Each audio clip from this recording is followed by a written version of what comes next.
have you on the What podcast. Very excited. Thank you for having me, Natalie.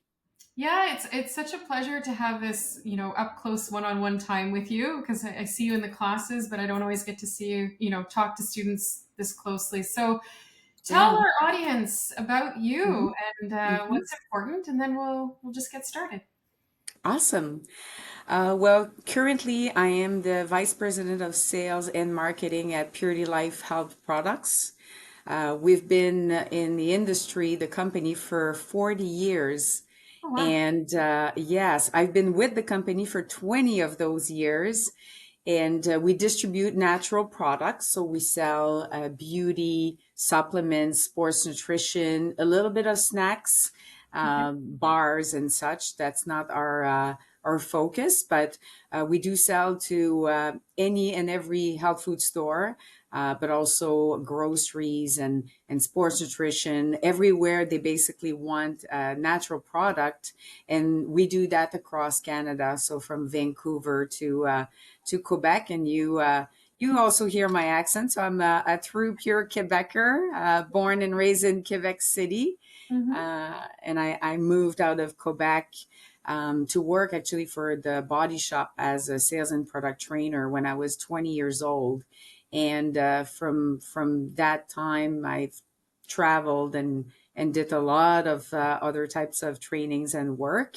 But I'm now based in Ontario at our head office. So a Okay. quick nutshell. Yeah. So it's a big role. Sounds like a big company. So I'm curious, like it sounds like is it a family owned business or is it a It private? was. Okay. Yeah, it's actually fascinating because it started with a couple, David Chapman and Elise Chapman, that started that little distribution company. The husband was actually, his background was in IT, nothing related to supplements, but he had an interest in that, and they started with just a little kind of room, their distribution, and it grew from there. And my husband and we went through some, ownership change through the years, and then my husband and ownership investment company purchased the company about 15 years ago. Okay. And so we now own in partnership with that investment company with the other higher executive, Purity Life. We have 168 employees across Canada, Wow. which for the size of our business, actually, it's not that much when we relate into distribution and you look into the warehouses staffing, the front and the back staff, and people on the road. We've been very good at being very efficient, bringing lots of efficiencies through the years. And we say we're lean and mean. But that's the basically where the company started, and it's kind of a funny parallel now that my husband and I sort of with the investment group, but we sort of took over from the ex owner that were also a couple. So that's kind of a interesting kind of Okay. following. Oh, interesting. Yeah. Wow. So then I'm really curious about what it's like to manage 168 people. And in parallel, if you can talk a little bit about what brought you to coaching. I wonder if Yeah. is there a connection? Oh, there is absolutely, well, a funny connection, but yeah. So managing that many employee is it's intense in the sense that everybody has their own personality. Every department has their own personality. And I was actually listening to one of your podcasts that you did not a long time ago, and another lady was talking about, the sort of the I would say the personality of each group, while you have the vision and the values of the company, but each little group has their own in a way in reflection and following the top rules. So I would say that that's one thing that is fascinating, is although you have all the VPs for us that manage a group, the production or finance or purchasing, and under me, sales and marketing. Um, it's it's a lot of day to day support, and we've been very good at Purity to invest heavily in different type of coaching for all of those groups to make sure that they not only had the skills and the tools to do their job, but also to develop on different side. And we did the Maxwell leadership, Mhm. helping leaders to understand a different level of leadership, where they were on that pyramid. Recently we did the radical candor, Oh, nice. again, yes, giving extra tool. And we developed in-house a group called Level Up program.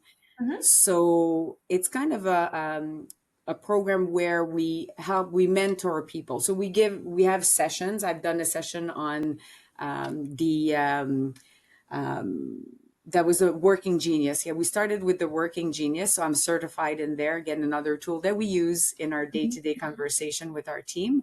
And I gave a session to the employees that signed up, and that gives them extra tool. And then we offer to them, if they want to be mixed or matched with a mentor. So if somebody from the warehouse, as an example, would like to grow into the finance department, but they don't necessarily have the education, and they don't know where to go. So we give them that chance. Like, we match them with somebody in finance, and they help them into like the resources of, how to go about, getting to where they want. So that leads me to the why, getting into the coaching academy. The first reason was that in the back of my mind, I needed a plan B. So when one day I retire from my current job, I wanted to have something that was similar to, in a way, of what I do at work on a daily basis, which is one part of my job is to manage my team. And I thought I was coaching them, and I say I thought I was coaching them, but I was more being a consultant with them instead of having them into that coaching mindset or conversation. So that was my first thought of why I wanted to do that. And it's actually somebody in our industry, a competitors of ours, that came onto my podcast. And I was asking her, what are you going to do in the future? Are you planning, like, what's your plan B, basically? And she says, well, I signed up for that coaching academy, and I use it for my team, but I really see something for me later on. And it really got, in my ears, and I said, that's it. That's what I need to do. So after the podcast, we chat, and I sign up for it.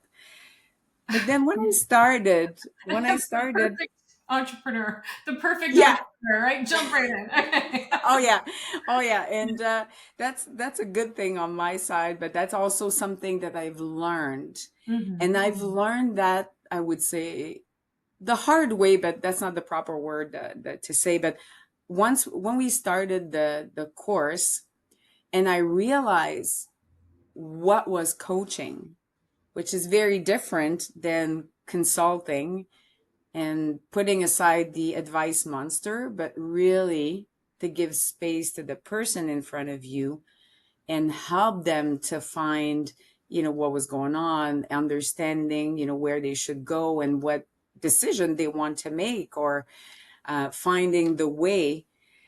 I realized that I wasn't doing that at all. And it really reconnected me with my job even more, and to see it in a different light. Um, different light in personal life as well. I just felt, Natalie, like somebody like punched me in the face, and I, sat down, and I was like, "Whoa, you were just doing a portion of a great job."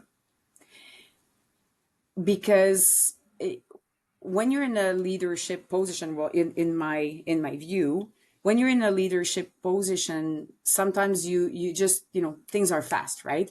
You need to find answer, and I'm good at finding solution, and I see things, and I have that urgency in me as a as a value. So I didn't want to wait. I wanted to give the answers all the time.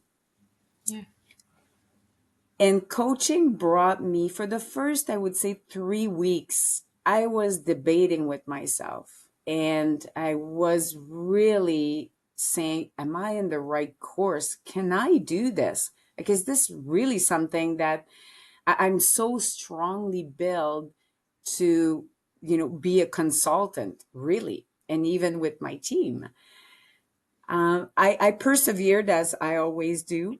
And I said, no, no, there's something. Just stay put. There's something here for you. And I really enjoy the group and your method and the information that you were bringing. So I said, let's stay here. There's something. And I actually started to practice with my team, changing the way we were doing our one-on-one, Mm. because every week I have a 1 hour one-on-one with all of my reports. Wow. Yes. And yeah, and then I switched that and I told them in advance. I Good. said, I'm doing this coaching academy, and I will be listening more to you.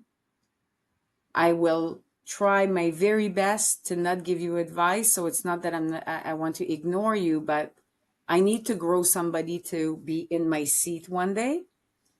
And the best way to do that is you need to find the answer yourself. Mm. So they heard me, but when we started to do it, it was fascinating. All their face was just like blank stare, waiting for me Hmm. to give answer. And I resisted. I failed sometimes because of the urgency of what's happening in our business. Sometimes I really need to jump in. But it's that you're at a leadership level, that you want to open your own business in coaching or not. It's a life skill, honestly. That's what I'm realizing. Yeah. And yeah, it's just mind blowing, honestly. Even in your personal life, when you start listening, but really listening.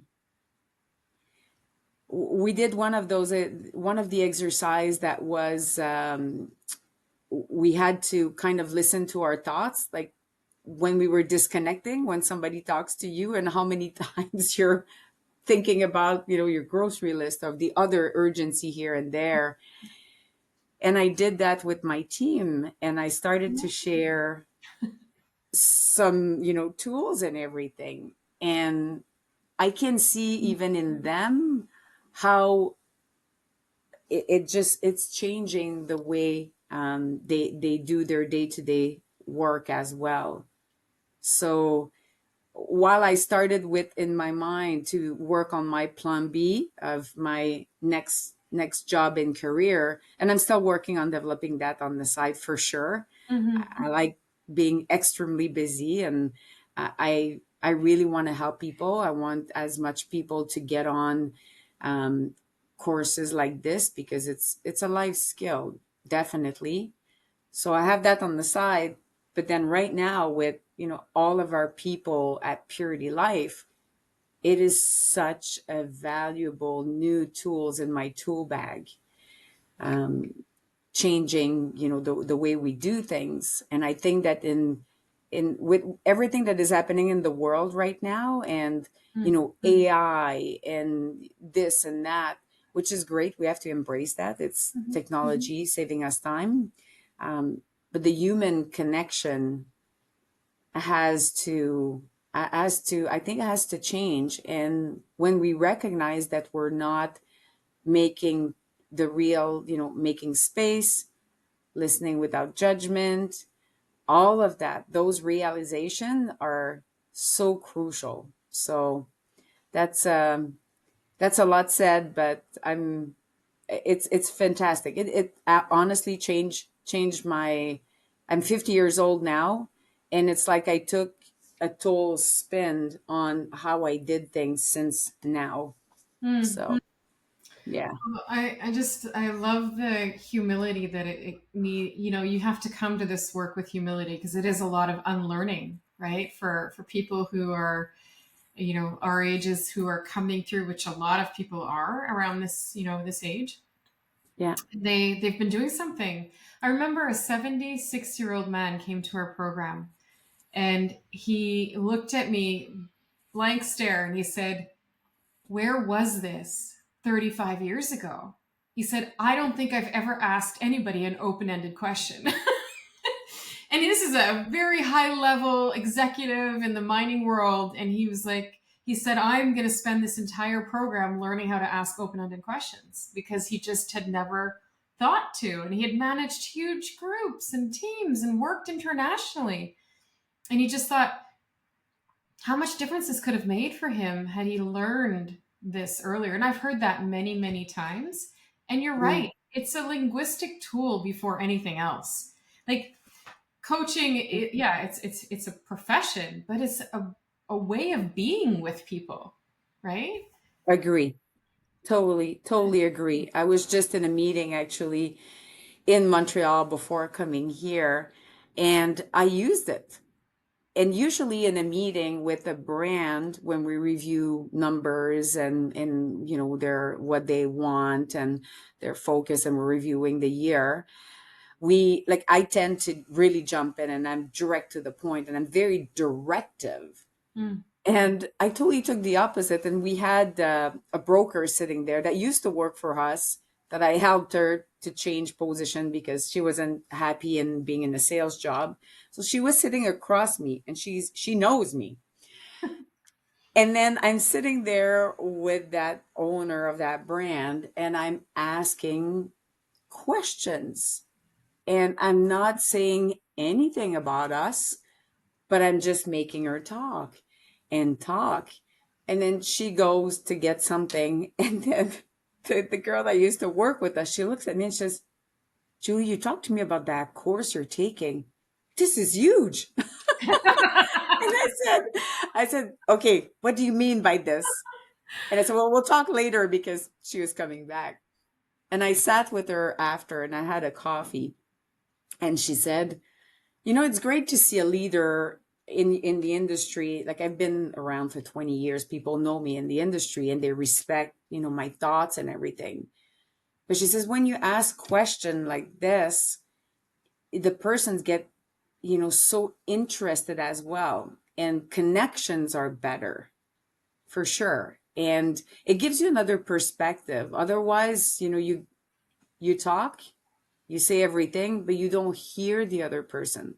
You don't know the other person because you're not curious enough. And that was great for me to hear her. And after she says, "Can you be my coach?" And I said, "Okay, this is great. That works. We'll do that."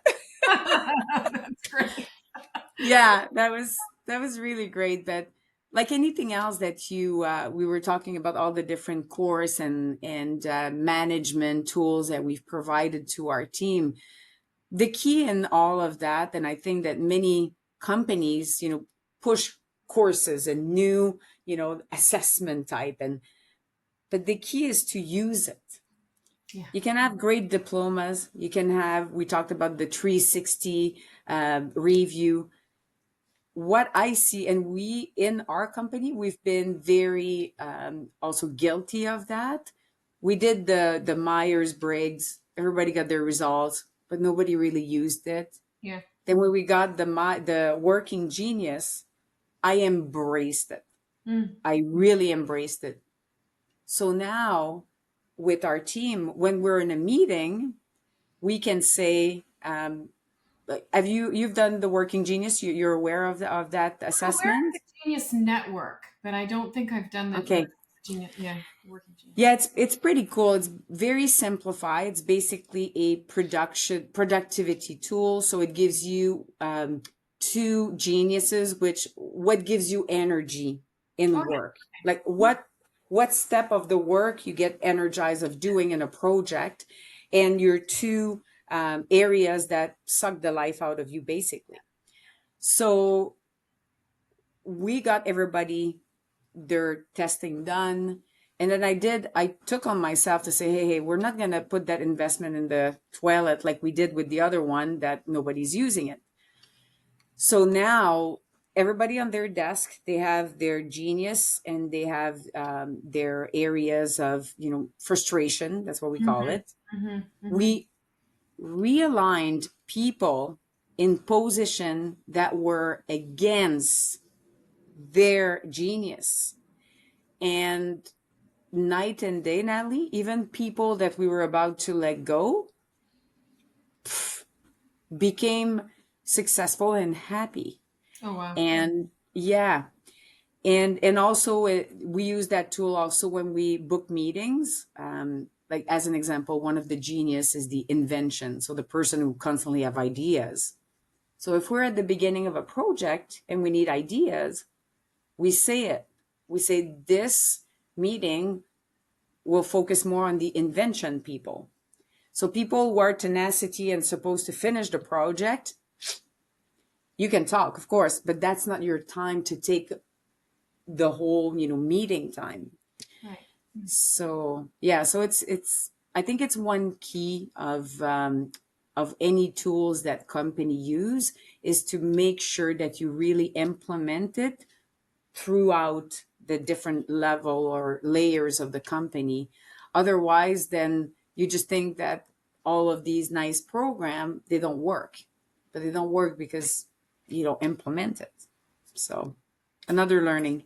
Yeah, well, and that's, to your point, it's the reason why our courses are 20 or 28 weeks and not 3 or 4 weeks, because we know that people need time to implement and mentorship to implement. Otherwise, Mhm. it's like you go in, you learn, you come out, you're dazed and confused, and you're Yeah, not really sure how to sustain what you've learned. So, yeah. coaching inherently is overtime for that reason. And I think that Hmm. that's what I notice the most. And what I love about coaching is you you will learn something in the first week that you can apply and people will notice. You Yeah. know, like just that effort to go into your team and say, okay, today we're going to try something new. I'm going to ask open-ended questions, and Oh see yeah. what happens. Like it's this. It doesn't have to be like we always say. It's a 2 millimeter shift, right? It's not Mm. leaps and bounds. It's just this one little thing that you change that can really make a difference in how people respond, and Yes. also, most importantly, what you learn from people, right? Yes. Yes. Those Yeah. questions. Yeah. It's pretty amazing when you, as you said, it's all those little 2 millimeter. It's not big. Yeah. I did change though which is probably a bit bigger, but the way we do, we're going to do our reviews with employees. Mm-hmm. Instead of being a check mark of what you're not doing well, Yeah. it's a mirror, I call it, like Yeah. a mirror, and see where we meet and understanding where each other sees how you perform instead. So that was another very, very good tool. Um, The but possibilities wheel is a great tool for that. that is, Fill out your wheel. I'll fill out mine. Put the competencies around, and then you get to meet in the middle. Like, where are the yes, gaps? Where are the synergies? I just think it's the most simple yet powerful awareness when you can, approach with that kind of interest in yeah, what people. I think people, like we say, like coaching is all about the client is the expert in their own life, right? And mm-hmm, it sounds mm-hmm, like it's just a statement like, oh, we can just, yeah, I'm the expert in my life because I know my life. But really, yeah, what it comes down to is people know what they need. If we give them the space to own that, to be exactly as they are instead of wanting them to fit a mold, which to an extent, yes, I get in business, we need things done. But yes, what I've learned, like there's an assessment called the Colby, which I've done through other training. It sounds a lot like the genius, the yeah, working genius. changing, And what I found was that I want to work with people who have the opposite skills that I have, so that we mm-hmm, can complement each other as mm-hmm, opposed to overstep each other and then create frustration. And certain roles, and just understanding what the role needs and then filling the role with the right talent is so, it begins with inquiry, right? Like, It does, and people sometimes will want to answer what they think you want to hear. yeah, And if you're a strong leader, not that they're negative to it, they just think that you know better, and whatever you say has to be the right way because you're up, you made it there. Or and for me again, that was a big revelation when I started to do more of that coaching, because I've realized that impact that I had on my team. And I really, and that's what I was, pushing them, because they didn't want to talk first. And I have lots of ideas, and that's a little bit of a problem, because in my team there's not a lot of I. So I'm the I in the team, and I want them to say something anyway. I want them like to really bring who they are. And we had a retreat 2 weeks ago where a full day all together, and I really push on that. I said, team, yes, I have ideas. I do. But we are all different here, and we have different retailers out there. If it always come to me, it's going to be always the same personality that we will be answering to. All of you have different background, different preferences, and if we don't open up and share that, then we'll be always, being one side, one track mind.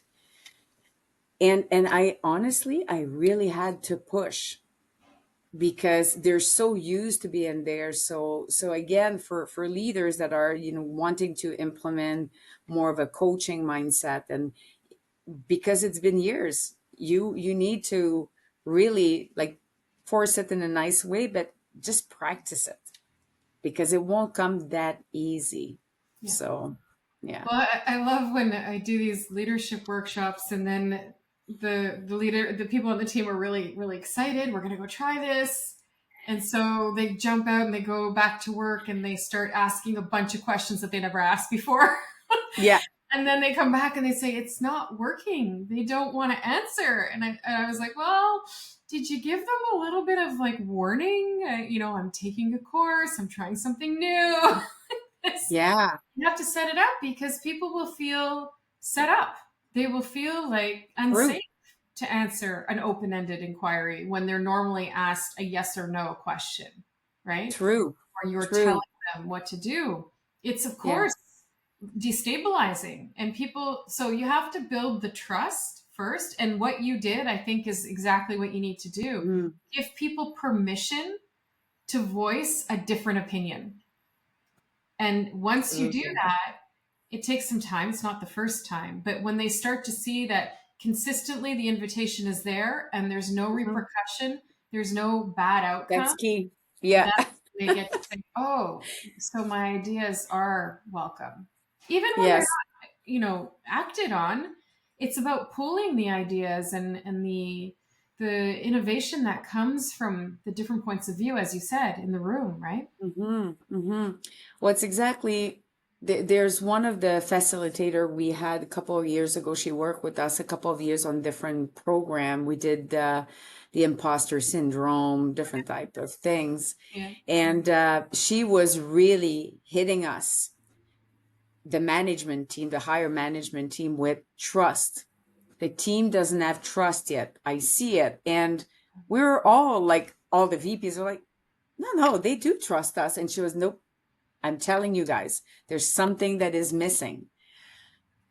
And I went and I sat with her and I said, I don't get it. Like, I really feel my team trusts me. She says, they trust you, but are they really opening up? Are they really telling their truth? And I was fascinated by that. And I'm happy that she really pushed on us on this, because it really, really changed. Where there's a lot of, as you know, in higher leadership, a lot of people are alphas, or they're really strong minded, and just your energy getting in a room gets in front of you before. So people are like, oh, there might be repercussion just as you said. But when you start practicing and there's no repercussion, that's when that trust starts to build. And and for me, I think I alluded that in the course, I was in a very unique situation because before I got the position as VP of Sales and Marketing, I was at the other level of the managers where they were asked to be transparent by that facilitator and really bringing up, that was years ago, but there was tensions between some departments. And I'm sitting there, I'm the wife of the owner, Mm-hmm. and it's like, yeah, how open can we be? Mm-hmm. And it took a while to build for them that trust, which is totally understandable. Mm-hmm. But it's true, those, practices and using all the tools that we use to get there. And I just hope and wish that many companies would support that, because as you said, some, you get coaching, group coaching, and people come back to work, they're all excited, but it's like, but no, we won't do that. So they're not buying into it right out the gate. So Yeah. it's that's a little bit of the sad part, which I've seen quite often happening, unfortunately. So yeah. Mm. So, what do you think it takes to build a successful company or like a successful practice? Let's say, Hmm. I mean, I don't know that a lot of people will be in your position to be leading such a large company, but what do you think are the, um, I don't know, the characteristics that a person needs to be successful? I will talk more maybe about like at the level of, yeah, a high level and going down. But as a start, we have very strong corporate values. They're on in every room, every wall. And it takes more than that. As you know, you can have the best values on the wall, but nobody follows it or not even They look look so at it. nice up there. Yeah, yeah. All those words together looks great, guys. But Yeah. it's for the leaders at the top to demonstrate and to say, we have one of them is transparency. So being able to say, I'm sorry, I haven't been transparent in this situation. And that kind of set the tone. I think that that's important to be able to have everybody that is aligned into those values. That's the start. It's kind of the common language. Hmm. And then after that is really that over communication, I would say, because you have corporate messages. We have our quarterly results. We break it down into monthlies. I sit with my team, I sit with the full company to always give them that transparency on, here's how the company is doing, here's how every department gives me their insight. So I would say the second thing after having those top values that are really embraced and demonstrated throughout the company, that to have that full transparency so the employees know what's going on. Mm. When the tariffs hit, we were in Anaheim at the trade show, and we decided to do a podcast to inform within the industry, but our team, to say, listen, here's the reality. Here's how much money, dollars in sales that will be impacted. Here's what we're going to do as a strategy to overcome this. And so that's the second. So really having like that transparency so people feel secure, safe. They feel also that they can ask question if they don't understand something. Mm. The third thing is investing in coaching, investing in other type of learning, because you want people to grow and you want them to feel heard, to bring their point of view, so they get in. It's that engagement. Like we work crazy, like hard, but people are engaged because they feel that they're part of the overall, decision. They've heard, they see that we invest in them, that we embrace the same values, that we call on each other when we're like, mm-mm, this was an operational excellence, guys. And here's what I've done. And we're really, we don't hide behind curtain that way. So I would say for me, that's what makes a company successful. Hmm. Yeah.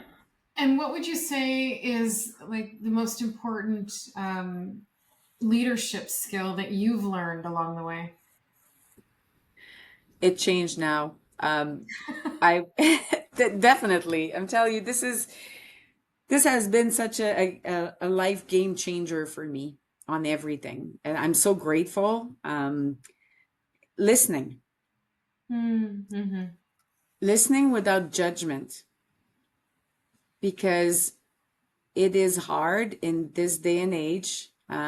Again, talking about the meeting that I was today, to not have, your phone beside you, and then having, a million project, just really to shut down and say, I am here with you right now. I am focused, because, and I think it's going to be the skill of the future, because again, we're so distracted that people are hungry for that, that stop moment, that you're talking to a one-on-one person that has so much value, because we don't experience it a lot, that on the human side of thing, it's it's the best gift ever. And then you get that real conversation, which again, I'm sure for you, you've experienced that a million times. You go in a meeting, you go in a lunch, and you just want to say, well, might as well go and have conversation or lunch with that person on the phone, because you're not with me right now. Right. Yeah, well, and the greatest learning for me was realizing how much my distraction affects the quality of people's thinking. So if I'm distracted on my phone doing, different things while you're speaking to me, it's hard for you to clarify your thinking because you're going, what is she doing? What's more Mhm. important than, I don't matter. She's not listening. So how can you have clear thoughts if all you're thinking about is, oh, the other person's not with me right Mm-hmm. now? And Hmm. what's more important because I don't matter. This is where we go as humans, right? We Yeah. spiral quickly into the am I worthy Oh yeah. of attention? Mm-hmm. Am I worthy Mm-hmm. of space created for me? And so I realized very quickly, especially with my kids, Yeah, that must my kids be. are Yeah. super, super honest, right? If Yeah. I check out, they'll tell me, Hey, where'd you hey, hey, go? mom. What are you Yeah, doing? What's more important? And it's hard to be held accountable like that, but it's yeah, because it's so, and so imagine when you're in a team environment and the impact that you can have on someone's contribution to the team when you give them your presence and attention fully and completely.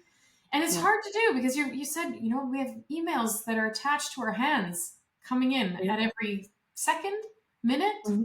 I don't know. Mm-hmm. I have a lot of notifications on this thing that come And, up. and from everywhere now, because you have, LinkedIn, Instagram, Facebook, like TikTok. Like I get customers that try to get me. If they don't get me by an email right then they'll try me on all the different social media, because Mhm. it's so. And the one thing you said, you're not just at work, but you don't know. And we've experienced that at work, that you don't know what's going on in the your employee personal life, and you might be the only person that make time for them, and that could be a life changer. Like we've seen that in our company, that person was hanging on to a thread. We didn't know because everything looked good, but then that time that you're really giving that importance and giving them that value goes far beyond, just the day-to-day job. And that's really what I love about this. It's it's definitely helpful for productivity and I growing people and all of that, but also you make it really a difference in people's life, Mm-hmm. truly. Mm-hmm. And I even saw it with my husband because we work together, we work out together, we're always together. But I've noticed that, for him, quality time is one of his love language. So quality time, but we're always working and we love it. It's not, nobody needs to feel sorry for ourselves. We just love it. Mm-hmm. But I've noticed for him that since I started the course, and that as soon as he talked to me, I put things away now. I'm not like with my phone, like, yep, yep. I decide to put it away and I just look at him in the eye. Oh, wow. First, he was kind of, but I saw even in him a change. And I asked him yesterday, because I know we do the podcast, and I said, how much do you feel that it changed and how good it is? He says, I don't want you to stop that course. This is awesome. This is great. That's great. So you earn lots of I points like there, that. Natalie. Thank you. Oh my goodness. But Yeah. but can you imagine, like, you're Yeah. even in your personal life, the impact? Like, I don't have kids. My husband has two daughters. They never lived with us, but I didn't experience that connection with, having kids after me, that I need to give them that attention. But it's for me, it's my husband. And because we worked in the same company, I thought that was, that's great. But he needed that time without me realizing this. Mm. And that's a big difference. So, yeah, it's another extra benefit. Well, I love when people tell me that the first place they notice a big change is their personal relationships, because Yeah. those are the ones that I mean, I don't know if well, they're so important, right? They're so important to us, and Hmm. I have a lot of people say that changes their relationship with their kids too. It's we're so Yeah. used to wanting to be right, not it's wanting to be right, but it's also saying something of value. And we think value is attached to knowledge, to Hmm. wisdom, to our experience, and to everything we know, right? When Yeah. really, like all my one of my mentors, who is really somebody kind of twice removed from me, but is the person who developed the programs that of strategic coach that I go to once a quarter. It's for Yeah. entrepreneurs learning to grow their business. And so Dan Sullivan has written a lot of books, and Yeah. when I first met him over 30 years ago, by the way, when I was very young, and the person that I worked for put me into his programs, Nice. and as like an assistant. But at the time, he said something I'll never forget. And he said, if you want people to like you, ask a question and shut the F up. It's Yeah. not tell them everything you know, right? It's ask a question, because, and then I later realized that curiosity is the most generous thing someone can give you. When they want to Yes. know something about you, isn't that the most generous feeling in the world? You feel So, important. You feel you matter. yeah, but have we gotten it all wrong for so many years? Like, why aren't we teaching this in schools? I absolutely, I'm really into, it's funny, yesterday night I was in my hotel room and I was really thinking about all of this to really share how important this is. Mm, It's just human 101. But we've forgotten that, and life is so fast right now, and we just don't take time. We just want to, as you said, just blah, everything that we've experienced, but we have a human being in front of us, and we're just on to the next thing. We don't take time and that curiosity to dig deeper, and it's so fascinating. The lady we I met today, she was talking that she worked, she was like 24 years old, moved in the US, took over a company for her dad that was in the something aluminum or something like that. And she was surrounded by men in a very different area in the US, which was not pro women, let's say, to be a leader. But think about the type of industry she was in. And before, I would have said, oh, great. let's get into the business and let's look at the numbers, like being right on, Mm, my urgency target. Let's get to the point. I put that aside and I just ask her a bunch of questions to know more. And it just changed. We got to the numbers, yeah. but the conversation, and I could see that it was kind of for her a moment to stop and acknowledge what she's achieved, which is beautiful to give that to somebody. That aha moment that when you do the coaching session and then somebody is like, oh, Mm-hmm. Mm-hmm. yeah, right. And so that's the part that, I'm really sharing the message around, because it's a gift of life. And again, I'm repeating the human 101, but that should be absolutely in school, and say, put all your stuff away, just sit face to face and ask question, be curious to know, where the person is coming from, what's their aspiration, and just make them talk. Yeah. It's Yeah. Well, I Yeah. speak to a lot of schools. I do a lot of work with Oh, you schools. do. Yeah. Yeah, We do good. really great like leaders coach workshops with an international school and a few other clients who Yes. are schools. And one of the things that I noticed when, I mean, especially the public schools, they have budgetary issues. They have, a bunch of Mhm. different obstacles. But I always say Yeah. to them, what are you prioritizing?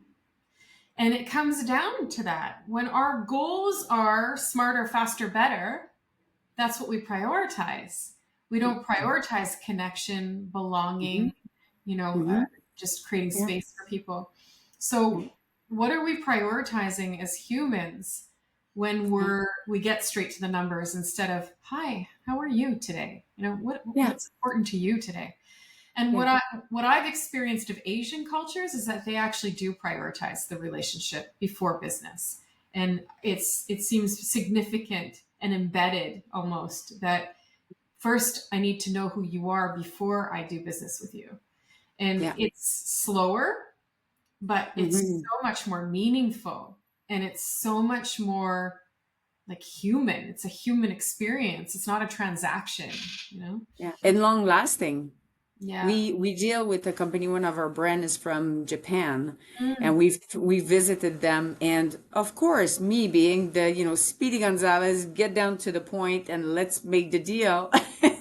It's exactly. And I actually had to slow down, as you're saying, and it's way better because it's that long term. We still have the brand, and it's never going to go away, because it's built on human connection. And it's such a difference. But I was wondering, I'm curious, what do you think of the kids now that they're connecting to the phone? And because I look at my husband's daughter and I look at the conversation, that there's a bit less of that human connection, but rather on, systems. And, during COVID, that they were on, on screen, which, it's already better than, we can do conversation. But it are you thinking that, or they will need even more of that type of training? I've heard it labeled the modern loneliness, which is Okay. we're always connected to the device, but not to each other. Mm-hmm. It creates modern loneliness. So this idea of feeling like there's that void, that lack of connection. Because like people ask me all the time, what's the future of coaching? Is AI going to replace coaching? Well, AI will assist coaching in many Yeah. ways, and I believe that it will make it better. I Hmm. really appreciate all of the different things I've been able to experience with AI and technology. And I can see it having a really great place in training coaches. I also Hmm. see it having a really great place in assisting coaches to work with clients to develop, over time, long-term goals or whatever it might be. But it's not going to replace coaching because coaching is about what we're talking about, that human energetic feeling of being mirrored and seen. AI can't do that. And Hmm. I've been reading a lot about AI I recently. bet. And it's amazing what this technology will do. Like they're talking about simulating brain, like of somebody's brain, and then when that person dies, they like I don't know. Forgive me, I don't know Yeah. the technology, but basically replicating all of the memories and all of the sympathetic nervous system type of activity in this brain and body Yeah. to reproduce this human from an AI perspective, though, like a technology, really, an artificial being, right? And but you will know the person who loved that person will know Yeah. because of the Yeah. lack of the energetic connection. And so I think that we have to make a superhuman human effort to Mhm. um, somehow like I don't know get between the machines and our young people because we're going to be losing so much compassion, empathy, energetic connection, belonging. Like I can have a conversation with Chat GPT now. GPT. i can Yeah. I can have I had a conversation this morning about the weather because it's snowing here and I wanted to cry. No, I woke up this morning because I'm here in Montreal, right? And I woke up That's and terrible. it was a storm and then the hail and everything. And yeah. So you had a I conversation. had a conversation. I was like, is What's summer going ever on? gonna come? And she was like, well, hello, Natalie. How are you today? I was like, I'm terrible. It's snowing. She's like, it's snowing in April? I was like, yes. I said, please tell me the summer forecast.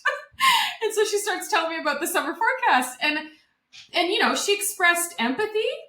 She expressed, Yeah. an acknowledgement, and then Yeah. she helped. Like I Yeah. could see people developing relationships with AI, Oh, yeah. but in the Yeah. end, it's not the human like connection It's that the we vibe. for. Yeah, it's more Yeah. energetic than anything. Yeah. Yeah, it's the right word. It's definitely energetic because I was doing we're doing a trends talk at our big trade show in at the end of April in Vancouver, and I was working on my PowerPoint, and then I sent it in, and I said, "Make it better." Mm. And then it started the conversation of, Mm. I can do this, and what about that? And I'm like, oh my God, this is like it's we've seen movies. I'm 50 Oh now. yeah, yeah. Seen movies I'm that we were, Total Recall. oh yeah, yeah, exactly. And we're like, nah. Oh my goodness, that one blew me away. I know. And in coaching, I saw that you can have developing like somebody that looks like you Hmm. that will come and do the sort of the in-between check-in. Oh wow. So that's it's kind of cool if you have like a big business and you want to have like small check-in in between the big one. But again, I just think that somebody that um, is lacking that human connection, that's you feel it. You just feel like it's in the back of your mind. You can have a conversation, but it's not a human. It's yeah. So I think there's still a place for all of us. Well, yeah, I don't know. It's interesting to see the developments, and I'm very curious to see where it will lead. But I think that like anything, right now AI is in a place where it needs expertise or humans to interpret and evaluate what AI is doing because we can't really rely on AI 110%, right? For the source or the Mm, quality of information. So there's still human expertise and human interpretations mhm. that need to be accompanying Touch AI, points. which is, uh, that's so far. I think we're a long way from it replacing the human race. But Yeah, yeah. I'm starting to have a nightmare about all of those bad movies that they're taking over. Well, just during our class, that author that comes in, I yes, asked my IT team, I said, remove that. Like it was a mistake. I think it's one of the people on the group that had it. And yes, then there's another screen that came and I clicked on the wrong one and it just loaded on my system.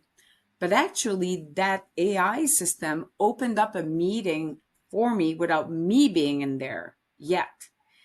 And I had a vendor say, "Hey, Julie, you opened the meeting. Are you coming or are you there?" And I was like, Oh, okay. This is a little too much here. I still want to have a little bit of control. Yeah, that's we're gonna see those things happen for sure over and over. Yeah. Yeah, absolutely. I am conscious of time because I'm actually teaching in 5 minutes. Oh, yeah, you have to run and I have to get ready for tonight too. Yeah. Well, I just want to ask you one question. So I know Yes.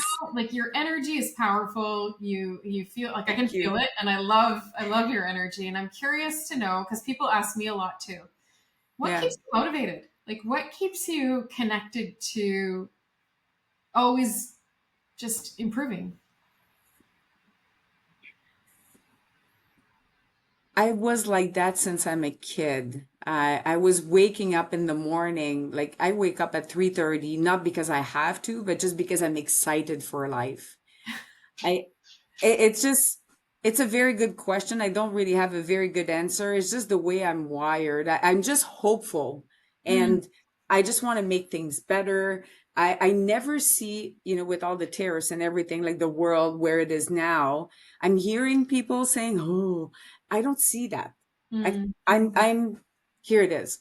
I like finding solutions. So whatever is in front of me, I just want to make it work. And so every day there's a million possibilities. So I'm fueled constantly. So yeah. I love it. Perfect way to end. I think that's awesome. Thank you. I love your energy too. So I was very happy to have time with you today. So thank you for that. Well, thanks for your time, Judy, and we'll let you know. Where can people reach you if ever they want to, connect? I do have my LinkedIn, so if they look at Julie Drapeau, they will find me. Also on Instagram a lot. I'm at JD_girl power, and I put work, fun, everything about me is there. So Okay. that's where you All can right. find me. Well, thank you. Thank We'll you. put this in the show notes as well. Thanks. Thank you. Bye.